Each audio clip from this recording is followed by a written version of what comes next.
नमस्कार दोस्तों। हम चर्चा कर रहे हैं जयशंकर प्रसाद की कामायनी की और कामायनी की श्रद्धा सर्ग की। कामायनी का श्रद्धा सर्ग आपके राजस्थान विश्वविद्यालय के पाठ्यक्रम में बीए पाठ द्वितीय और एमए प्रीवियस हिंदी दोनों के अंदर शामिल किया गया है।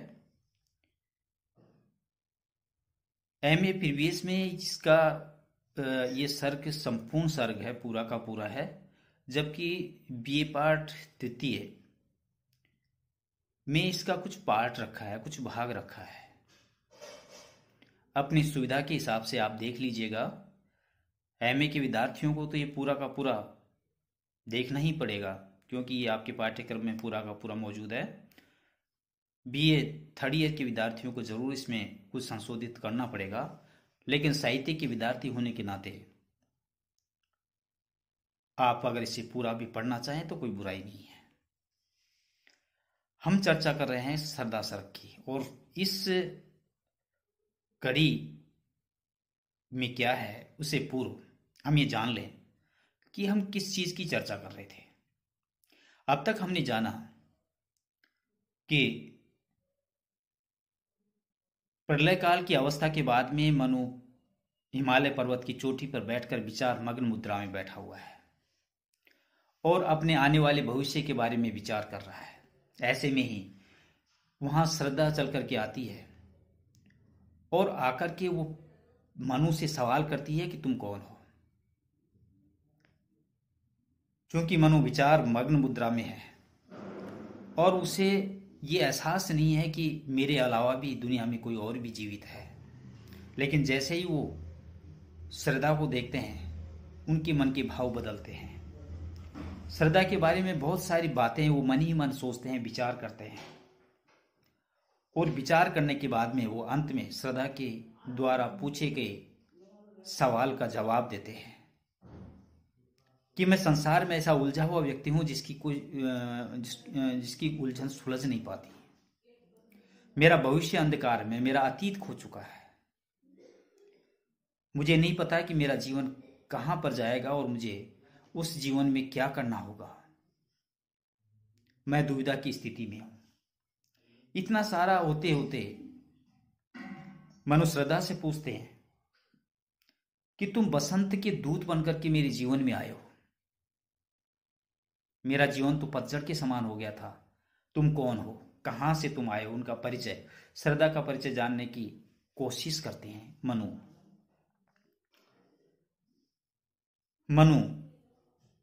के सवाल का जवाब श्रद्धा बड़ी विनम्रता और मधुरता से देती है। वो बताती है कि मैं गांधार देश की निवास करने वाली हूं और अन्य युवतियों की भांति मुझे भी ललित कला के ज्ञान को प्राप्त करने का शौक था, और उन ललित कलाओं को जानने के लिए, उन कलाओं की, उन विद्याओं के बारे में जानने के लिए मैं विचरण करती करती यहां तक आ पहुंची हूं। अब आगे क्या कहती हैं वो। घूमने का मेरा अभ्यास पड़ रहा मुक्त व्योम केश नित्य, कुतूहल खोज रहा था व्यस्त हृदय सत्ता का सुंदर सत्य। मुक्त खुले हुए व्योम तल, आसमान के नीचे, कुतूहल विस्मय, व्यस्त उलझन और हृदय सत्ता मन। श्रद्धा मनु की बातों का जवाब देती हुई कहती है कि घूमने का मेरा अभ्यास बढ़ रहा मुक्त व्योम तल नित्य, किस खुले आकाश के नीचे मेरे घूमने का अभ्यास प्रतिदिन बढ़ता चला जा रहा था। मैं ललित कलाओं के ज्ञान को प्राप्त करने के लिए इधर से उधर भटकती रहती थी, विचरण करती रहती थी। मैं नित्य घूमने निकल जाया करती थी। कुतूहल खोज रहा था व्यस्त। भ्रमण काल में भिन्न भिन्न दृश्यों को देखकर मेरा विस्मय, मेरा आश्चर्य उत्पन्न होता चला गया। नई चीज को प्राप्त करने या नई चीज को देखने की जिज्ञासा मेरे हृदय के अंदर जागृत हो गई।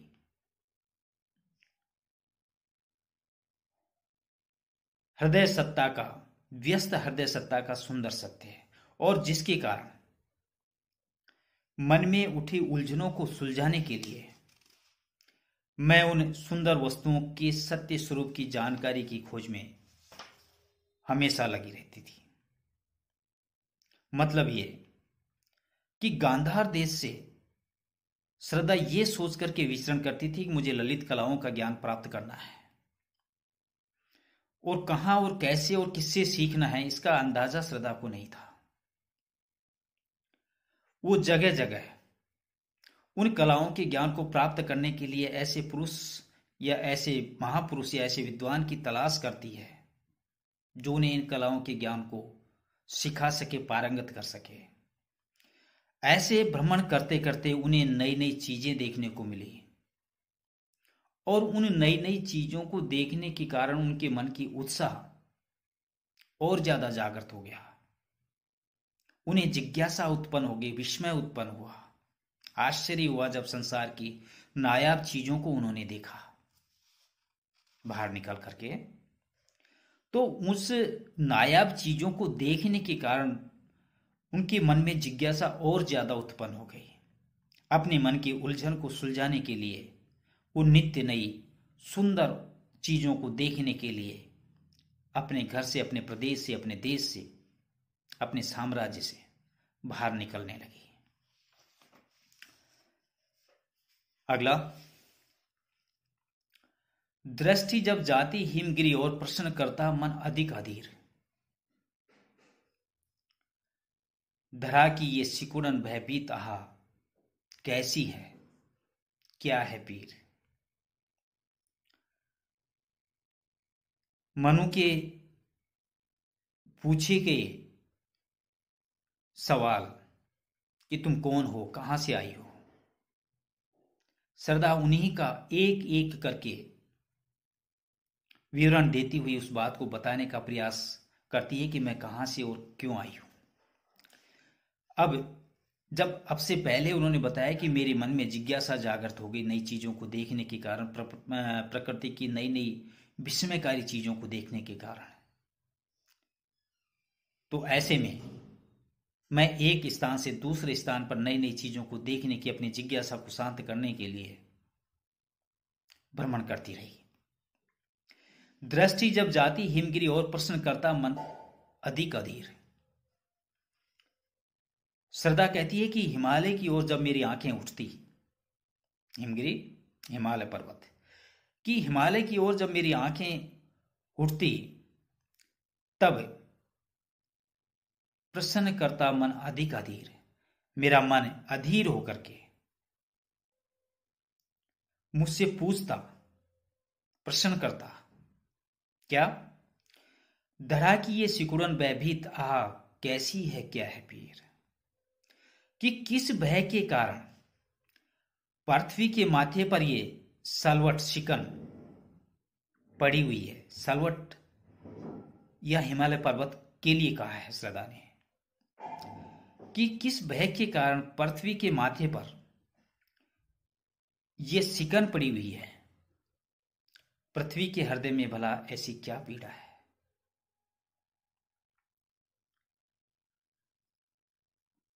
मनुष्य जब किसी पीड़ा में होता है, किसी कष्ट में होता है, तो उस कष्ट के समय वो चिंता करता है किसी चीज की, और वो चीज उसे नहीं मिलती है, और नहीं मिलने के कारण वो और ज्यादा कष्ट में और ज्यादा पीड़ा में चला जाता है। तब उसके माथे पर एक शिकन आ जाती है, और वो शिकन ये आभास करवाती है कि ये मनुष्य निश्चित रूप से किसी न किसी पीड़ा में है, किसी न किसी चिंता में है। यहां पर श्रद्धा ने हिमालय को पृथ्वी के ललाट की सलवट बताया है। यानी हिमालय पर्वत को श्रद्धा पृथ्वी का ललाट बताती है, चेहरा बताती है, और हिमालय पर्वत के उभारों को देखकर उन्हें ऐसा प्रतीत होता है कि जब पृथ्वी पर नायाब चीजें हैं, अद्भुत चीजें हैं चारों तरफ, तो ऐसी क्या इस पृथ्वी को ऐसी कौन सी पीड़ा है जिस पीड़ा के कारण, जिस दर्द के कारण इनके माथे पर, इसके हिमालय रूपी ललाट के ऊपर सलवटें पड़ी हुई हैं। ये जिज्ञासा श्रद्धा के मन में रही और श्रद्धा उस जिज्ञासा को शांत करने के लिए अपने गांधार प्रदेश को, अपने साम्राज्य को छोड़कर विचरण करती हुई हिमालय पर्वत की ओर चली आई और हिमालय पर्वत पर आकर के उन्होंने कुछ और ही देखा।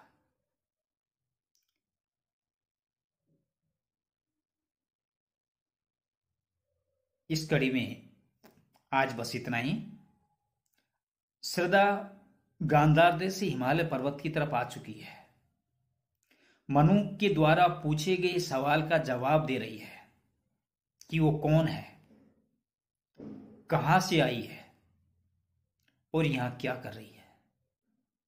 एक एक करके श्रद्धा मनु को वो सारी बातें समझाने का प्रयास कर रही है कि वो हिमालय पर्वत तक किस तरह पहुंची।